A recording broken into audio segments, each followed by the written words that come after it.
Okay, hello. Today we're going to talk about transforming envy into growth. I personally have a lot of issues. I feel like around like envy, jealousy, and I always had a hard time, really like sitting with like, what the fuck is that? Why am I envious? Where is this coming from? And what the fuck do I do with it? How do I convert this into something that is much better than just being like, I want that thing. I need this thing. I wish I was here. And so really just going to go over, transforming envy into growth, trying to turn a negative into a positive. And so really the first part is like the nature of envy, right? Defining envy is really just an uneasy feeling when someone, has what you want, right? And always really thinking about like, it's something that you want. So you have to acknowledge that that's something you might not have in yourself. And I don't necessarily need to feel bad or take that away from you, but it is the easiest route for me. I often phrase I say, which I love a lot, is, there's two ways to build the tallest building in town. One is to build the tallest building in town through hard work and all that stuff. The other one is to just tear everybody's fucking buildings down. And so that I feel like really does equate to envy, and acknowledging how envy often makes us petty, critical, and bitter, which are not things that propel the self forward. It's an attempt to, tear someone else's building down or, take someone else out, but you're really just poisoning yourself. You're really holding on to all that, and it's not doing absolutely anything. And so the next really step in my mind was reframing envy as an insight, right? Envy isn't a flaw. It's a signal pointing to your desires, really, right? So I often think about these things as signals. Like, what is this signal telling me? Why am I not feeling comfortable with this part about myself or someone else, really? But it's really back inside of me. And so it reveals something for me, like admire or want to achieve in my own life. I often look at people like, wow, they're doing so amazing and so great. I wish I could do that. But that's not the first thought in my mind. Usually the first thought is like, oh, fuck them. They suck. They probably blank, all these things that are like fictitious and made up that you have no understanding of. And then it doesn't do anything for you because you're not even learning anything. You're just fucking shit talking to shit talk. And that's not going to do anybody any good, honestly. And so treating that envy as a signal, or really any negative emotion that you have, is clearly just a fucking big red flag or a big like bat signal, like, hey, over here, look at this. And so the next thing I want to talk about is the mirror effect of envy. So envy reflects what you value or wish you had, right? And so thinking of it's like, wow, I see this person who's really in shape, or they have a lot of money, or they fucking are really successful, and you really just value that. You value health, you value wealth, you value all these things. But initially you're like, no, I'm going to discredit that thing and make it seem less than it is, because then ultimately you're just making yourself feel less than you are, right? So examples like envy of someone's freedom might highlight your desire for flexibility or adventure, right? You see people on Instagram, they're living their best life, they're in Bali, whatever the fuck, and you're like, man, I don't want to do that. I can't believe they blah, blah, blah. They probably have this presupposed money. And it's like, no, you just acknowledge the fact that that's fucking tight, that people do dope shit. And if they can do it, you could do it. And that's for me, at least. I had a really hard time, still have a hard time with that, but acknowledging the signals, and separating the person from the emotion, right? The person you envy isn't your competition or enemy, right? It's just this emotion that's coming inside of you, this characteristic about them that's showing you something about yourself. And their success doesn't diminish your potential. It just highlights possibilities of something else, right? So because someone else succeeds doesn't mean I can't succeed. But what it really tells me is that if someone succeeded, I have the opportunity to succeed, because in life, more often than not, especially nowadays, we have a lot of the same tools and same abilities. And if someone breaks the 4-minute mile, fucking 5 other motherfuckers break it. And it's like, it shows you possibility. It's not like, oh my God, no one else can do this ever again, which often our minds do go to in that negative survival mode space. And so what envy can teach us, and it allows us to identify the truth behind envy. So what are you really envious of? What do you really value? What do you really want to move toward?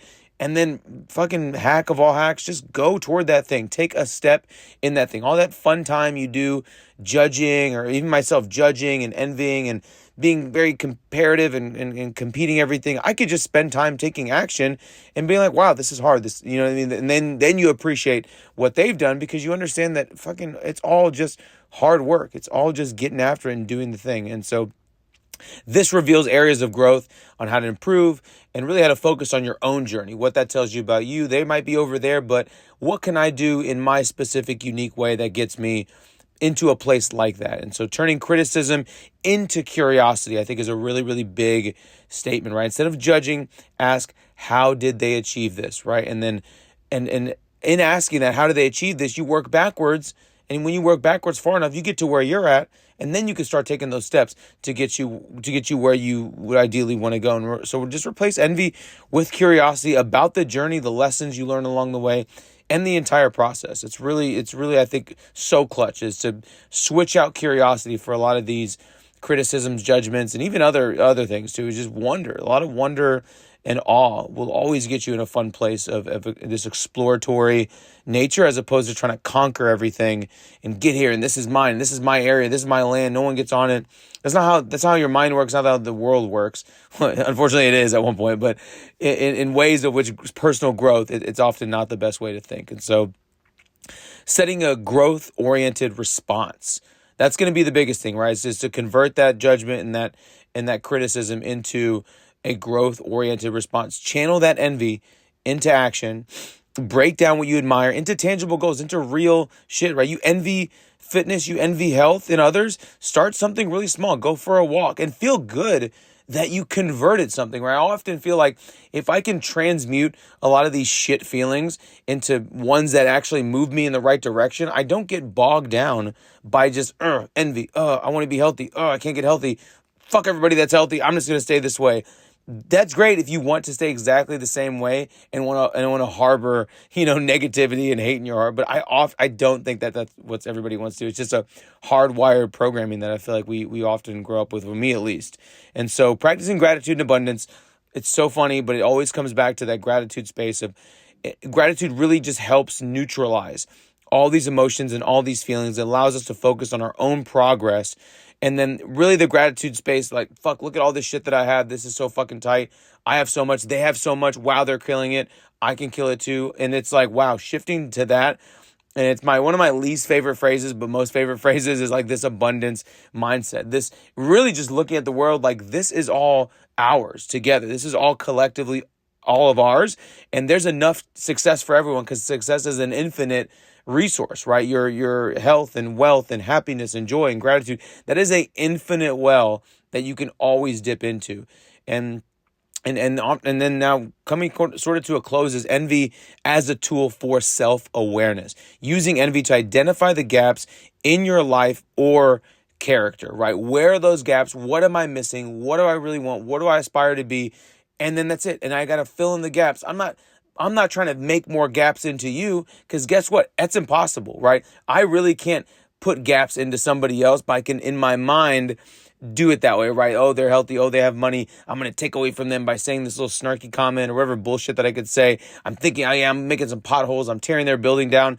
You're not doing shit to them. You know what I mean? They're just doing their thing. They're getting after it, and they're fucking living their life, and they're loving it, hopefully. And that's all you would hope for anybody else, and then also yourself. So reflect on whether what you envy aligns with your true values and goals, right? If that's really you, if that's where you really want to move, how you're living your life now, if that's really what you want to do, fucking awesome. But if it's not, and you have some envy in others for other things, look at that and be like, damn, that is really tight. See where the curiosity lies, see where the self-awareness really is to move forward. In conclusion, transform envy into empowerment, right? Envy isn't the enemy.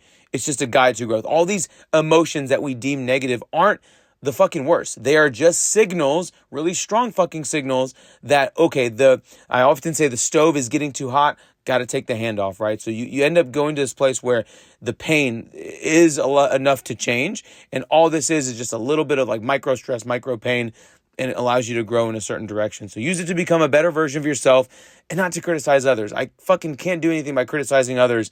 It only diminishes my own, if it's coming out of my mouth, it's diminishing my overall. I think about what am I saying? Like if I speak in a day what percentage of that is negative? What percentage of that is criticism? Ideally, it's zero, because I don't really need to criticize anything. I just need to learn from what others are doing and maybe what others aren't doing right, or I don't deem to be right. And then I'll go fix those on my own. I don't need to criticize. It's not you can criticize, of course. You can be like, I don't like this. There's lots of things in the world that are fucking horrendous and terrible. But oftentimes, if you come from a space of open awareness and gratitude and just really curious mindset, it gets you in a nice, fluffier, happier, calm state as opposed to really hype. And so last key points, envy often brings out the pettiest version of ourselves, which is a version I don't want to aspire to be. Instead of criticizing others, ask what envy is revealing about your path. Envy highlights what you should be working toward, not resenting. Where should you be going? Where's the direction? Where's that North Star? Let's just go walk to it and see what happens and not judge it. And the presence of envy can teach you about unmet goals and potential within yourself. And I'll leave with this really fun Taoist kind of thought or quote that makes no sense sometimes, but I think it's actually hilarious, is he who knows that enough is enough will always have enough. Right. So just know when things are enough, when things are enough in your life, and when others are doing enough, and you don't, of course, we want to move and strive to this place that we want these amazing things and this wonderful life, but know when it's enough. Know when we're overreaching, right? That's the downside to a lot of this. So just know when life is enough, and know that you're just enough as is. You don't have to do shit ever to be accomplished or successful. You're just you. Just fucking waking up is like, okay, we're here. That's my only checkbox that I really have. And so, aside from the curious mindset, being open and aware, as like I always say, and just using these as ways to discover where I want to go, what I want to move toward. Allow it to be an insight, and allow it to be a point where you can grow and you can figure out where you want to go, what you want to do. And along that way of growth and figuring out what to do, and I want to get healthier, I want to get more money, I want to go do these things, I want to learn about this. As you go down that path, and it's rocky and it's bumpy and it's ups, and you're gonna eat shit, you're gonna fall, you're gonna get really far, knowing that enough is enough. Like, you are enough. This is great, and I move through life with that enoughness, right? Like, this is it. I am whole, and I could be really curious. I want to go explore. And so, I hope you guys enjoyed the thought for today.